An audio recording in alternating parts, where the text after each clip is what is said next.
자, 시대가 두려워한 책들, 결코 읽어서는 안 됐던 판도라의 상자. 아니, 그 책장을 열어보겠습니다. 대놓고 읽어보자 금서 19일 공개합니다. 쿠웨이트에선 너무 야한 금. 2018년 쿠웨이트 정부는요, 이렇게 외설적인 책을 국민들이 읽게 할 수는 없습니다 라며 이 책을 금서로 지정을 했습니다. 아니 사실 뭐 이슬람 율법이 조금 보수적이니까 네네. 좀 야하다 싶으면 바로 금서로 들어갈 것 같은데 굉장히 의외입니다. 힌트는 의외로. 근데 사실 옛날이 아니라 요즘이라고 하면 외설적이라고 금서로 지정될 정도라고 하면 굉장히 수위가 좀 높지 않을까 하는 생각이. 너무 문란해서 이슬람 문화와 맞지 않는다는 이유로 쿠웨이트에서 금서로 지정된 이 책의 정체. 세계적인 동화 작가 한스 크리스티안 안데르센이 쓴 인어공주입니다. 우리가 아는 그 인어공주? 아리엘? 사실 또 옛날 동화잖아. 나온 지 오래됐는데 이게 2018년도에 새로 지정됐다는 게 좀 이해가 안 되고 그게 야했나? 목소리를 뺏어가고 이런 게 좀 잔인하다라고 생각은 했었지만 이게 야한지는 잘 모르겠는데. 자, 그렇다면 동화 인어공주가 쿠웨이트에서 금서가 된 이유. 바로 주인공 인어공주의 패션이었습니다. 에? 애들도 다 보는 이 동화책에 주인공이 버젓이 비키니를 입고 나온다는 게 말이 안 된다는 거였죠. 뭐 아무리 그래도 내용이 좋은데 그게 금서가 된다는 게. 자, 그런데 말입니다. 인어공주 외에도 쿠웨이트에서 다소 황당한 이유로 금서가 된 책들이 또 있습니다. 바로 신의 예술가 미켈란젤로의 다비드상 사진이 들어간 백과사전. 요거는 뭐 앞에 인어공주를 듣고 나니까 알겠네요. 근데 예술로 봐야지 그걸. 주요 부위를 무화과 잎으로 가리지 않은 헐거벗은 상태라는 이유로 백과사전 자체를 금서로 지정했다고 합니다. 헐. 근데 사실은 유명한 조각상들이 대부분 이런 이유라고 하면은 애들은 루브르 박물관 가지도 못하겠는데. 아니 저는 심지어 저 다비드상 옆에서 사진 찍은 게 제가 8살 때였거든요. 그러면 쿠웨이트 시민들은 궁금해요. 이 책들이 금서가 된 것에 공감을 하는지. 자, 실제로 쿠웨이트의 많은 사람들은요, 금서를 쌓아올린 사진과 함께 책이 마약처럼 되고 있다. 금서 거래상을 둬야 할 판. 순수한 동화책을 어떻게 그렇게 생각할 수가 있지? 라며 정부를 비판했습니다. 특히 쿠웨이트의 여성 운동가 샤마엘 알 샤리히는요, 히잡을 쓴 인어공주는 없다. 인어공주의 비키니가 문란하다고 생각하는 건 부끄러운 일이다. 라고 주장했습니다. 시대마다 나라마다 금서의 기준은 다를 수가 있습니다. 그러나 모두가 납득할 수 없는 이유라면 금서로 지정하기 전에 조금 더 많은 고민이 필요하지 않을까요? 대놓고 읽어보자 금서 18이 공개합니다. 자, 이번에도 아주 화끈합니다. 2012년 5월 초 미국 플로리다주에 있는 한 도서관에서는요, 우리는 포르노를 수집하지 않습니다. 서가를 더럽힌다는 이유로 이 책을 도서관 내 퇴출 도서 목록에 올렸습니다. 정말 미국도 감당 못할 굉장히 심한 수위의 책인가? 아니 만약에 늘 그쪽으로 자꾸 생각하시는데. 예. 그러니까 뭐 이유를 생각하다 보니까.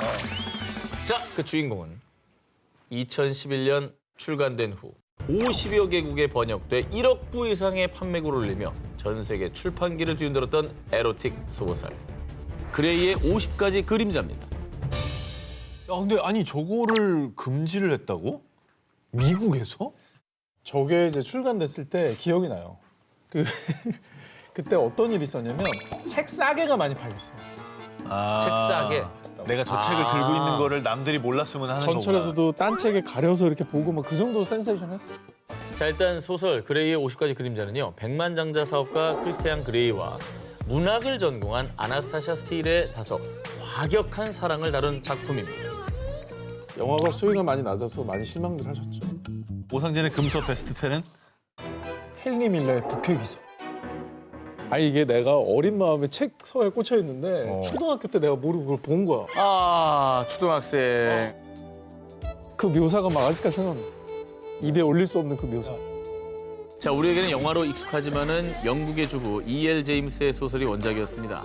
처음에는 트와일라이트 시리즈의 팬픽으로 썼다가 점점 성인 취향의 색채를 띠게 되고요. 특히 성인 여성들 사이에서 입소문이 퍼지기 시작하면서 다음 화 빨리 내놔요. 현기증 난단 말이에요.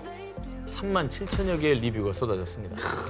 그리고 이 인기임무워 2011년 그레이의 50가지 그림자가 책으로 출간됐는데 오프라인에서도 초대박! 급기야 2015년 동명의 영화로도 개봉됐습니다. 자, 그런데 말입니다. 이렇게 전 세계적으로 센세이션을 일으켰지만 소설 속 주인공들이 가학적인 관계를 추구하는 등 외설적이라는 이유로 미국 플로리다주, 위스콘신주, 조지아주 등의 도서관에서 퇴출 도서 목록에 오르게 됐던 것이죠. 아까 저기 인어공주도 금서였잖아요. 네. 그거에 비해서는 금서가 될 수도 있다라고 이해가 되는 면이 있는데 그럼에도 불구하고 미국은 안 그럴 것 같다라고 생각을 했단 말이죠. 그러면 청소년들이 접근 못하게 딱 연령 제한만 걸어놓으면 되는 거 아닌가 싶기도 해요. 자, 사람들의 반응도 마찬가지였습니다. 요즘 시대에 뭔 소리야. 우리도 작품을 선택할 권리가 있다고요. 결국 한 달도 채 지나지 않아 해당 플로리다 도서관 책장에 그레이의 50가지 그림자가 다시 꽂히게 됐다고 합니다. 대놓고 읽어보자 금서 19, 17회를 공개합니다. 저주를 부르는 금단의 책. 1999년 미국 미시간주에서는요, 이 책을 두고 아니 어떻게 이런 책을 우리 아이들이 읽게 할 수 있죠? 또 2019년 미국 테네시주에선 아니 이건 저주를 부르는 책이에요. 아이들을 읽고 악령을 불러내면 어떡할 겁니까? 뿐만 아니라 2000년 영국 켄트, 2007년 아랍에미리트 등 전 세계 각지에서 저주와 악령을 부른다는 이유 등으로 이 책을 금서로 지정했습니다. 악령을 불러낸다고요? 신비롭고 이교도적인 어떤 내용일 거라는 생각은 들어요. 세계 각지에서 금서로 지정한 이 책은 바로 1997년 첫 시리즈 출간 이후 전 세계에서 무려 5억 부 이상 판매된 베스트셀러 조앤 K 롤링의 해리포터 시리즈입니다.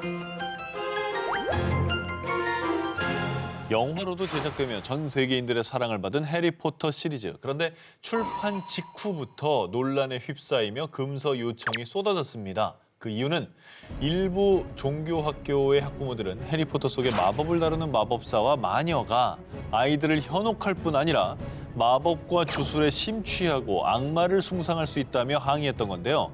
뿐만 아니라 해리포터엔 아브다 케다브라, 크루시오, 임페리오 이렇게 일명 3대 저주 주문이자 금지 주문이 등장하는데요. 2019년 미국 테네시주의 종교학교에선 실제 퇴마사에게 자문을 구한 끝에 책 속의 저주 주문들이 실제로도 저주를 부를 수 있다고 주장. 아이들이 책을 읽지 못하도록 교내 도서관에서 퇴출했습니다. 부모 마음은 알겠는데 저게 너무 좀 검증도 안 된 얘기잖아요. 사실. 이건 조금 너무 심하지 않나는 생각이 들어요. 그렇다면 SF 이런 거 다 보여주지 말아야지. 정말 아이러니하게도 세계적인 베스트셀러 해리포터 시리즈는요, 미국 도서관협회에서 가장 많은 금서 요청을 받은 책으로 선정. 2016년에 미국 시사주간지가 금서주간에 발표한 역대 대표 금서 10권에 선정되기도 했습니다. 작가 마음이 좀 어땠을까요? 저렇게 공들여 쓴 책인데 이렇게 금서 요청이 저렇게 많으면. 해리포터 시리즈의 작가 조앤 K 롤링은요, 네. 금서 목록에 오르는 일은 오히려 대단한 관심의 반영이라고 생각해요. 라며 쿨한 반응을 보였다고 합니다. 익스펙토 페트로눔. 제가 유령을 물리치는 수호신을 불러드리는 주문을 외쳐드렸으니까요. 여러분 모두 저주와 악령 걱정 없이 재밌게 독서하세요. 대놓고 읽어보자 금서 19, 16일 공개합니다. 조선 왕조를 뒤흔든 문제작. 1782년 정조 6년 창덕궁 인정전에서는 서북 출신 천민 문인방에 대한 친국이 열렸습니다. 은밀히 군사를 일으켜 대궐을 침범을 모의했습니다. 영모를 꿈꾼 천민, 그리고 그 배후에는 한 권의 책이 있습니다. 바로 조선의 미래를 예언한 금서 정감록입니다. 좀 약간 예언하고 그런 거예요? 예언서. 예언서. 정도령이라는 사람이 세상을 구원할 거다. 이런 예언서예요. 이것도 금서랑 금서 다 읽었네요, 그죠? 네. 금서 마니아.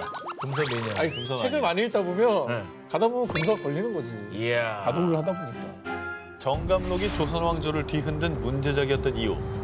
산천종기 입어 계룡산 정씨 800년 지지. 산천의 기운이 계룡산으로 들어오니 정씨가 800년간 도읍을 할 땅이로다. 여러분, 조선이 누구의 나라입니까? 태조 이성계가 세운 이씨 왕조 아닙니까? 그런데 이씨가 아닌 정씨가 이 조선 땅에 새로운 나라를 세운다. 정감록은 절대 해서는 안 될 금기된 예언을 한 겁니다. 아니 근데 이거는 뭐 당연해요. 왕조 국가 아닙니까? 그럼. 여기서 어떻게 보면 혁명이 일어나 다른 사람이 왕이 된다? 이거는 금성 아닐 수 없겠다는 생각은 들어요. 저거 읽고만 역몰 꽤 할 수도 있는 거니까. 새로운 왕조가 등장한다는 금기된 예언을 한 것도 모자라 정감록이 예언한 새 나라는 조선과는 전혀 다른 신분제가 없는 이상사회였습니다. 반상무서 예멸 사진 연후 세사가 초이 양반과 상놈의 구별이 없어지고 예법이 다 사라진 다음에야 새 세상을 만들 수 있다. 야, 정말 유토피아네. 저 당시 그렇죠. 그거는 상상도 할 수 없는. 그 새로운 시대를 향한 예언과 백성들의 열망은 역사적인 민중봉기의 사상적 토대가 됐고요. 순조 11년에 홍경래난, 고종 31년 동학농민운동이 정감록과 함께했습니다. 당시 나라에서는 정감록을 금서로 지정하고 모조리 불태웠고요. 특히 이 책을 읽고 역모를 꾀한 자들에게는 자지를 토막치는 능지처사, 3대를 멸하는 형벌을 내렸다고 합니다. 지금까지 어쨌든 전해졌다는 건 많은 분들이 봤다는 얘기인데 그러니까 언제부터 정감록이 조선에 퍼지기 시작한 거예요?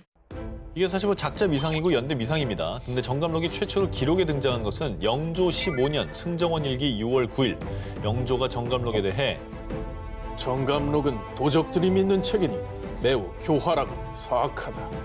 조선시대 중기에 이미 금서였던 정감록을 백성들이 많이 읽었던 것으로 추정할 수가 있는데요. 한글 필사본까지 대유행. 와. 정감록은 조선시대 비공식 베스트셀러였습니다.